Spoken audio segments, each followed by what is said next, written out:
அற இலக்கியங்கள் பற்றி பார்க்கலாம். இதில் அறம் அப்படின்ற வார்த்தையை அறுக்கூட்டல் அம்முன்னு பிரிக்கலாம். இதோட பொருள் தீமையை அறுப்பது அல்லது நீக்குவது.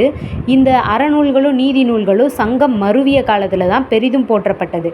இந்த காலம் கிபி 3லேருந்து கிபி 6வது நூற்றாண்டு வரைக்கும். 11 கீழ்கணக்கு அப்படின்ற வழக்கை கொண்டு வந்தவங்க மயிலைநாதர் மற்றும் பேராசிரியர். அதுக்கப்புறமா இந்த நீதி நூல்களில் சிறிய நூல் வந்துட்டு இன்னா 40, நீதி நூல்களில் பெரிய நூல் திருக்குறள், அகநூல்களில் சிறிய நூல் வந்துட்டு கார் 40, அகநூல்களில் பெரிய நூல் வந்துட்டு திணைமாலை 150, இரட்டை நூல்கள்னு சொல்லப்படுறது இன்னா 40, இனியவை 40.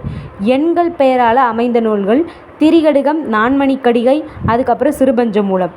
அந்த நூலோட வகை, அந்த நூலோட பெயர்கள். ஒருமறை நூல் அப்படின்னா வந்துட்டு திருக்குறள். 400னா இது நாலடியார், பழமொழி 400. மும்மருந்து நூல்கள் வந்து திரிகடுகம், சிறுபஞ்ச மூலம், ஏலாதி.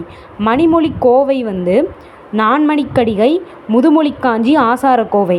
440 நூல்கள் இன்னா 40, இனியவை 40, கார் 40, களவழி 40.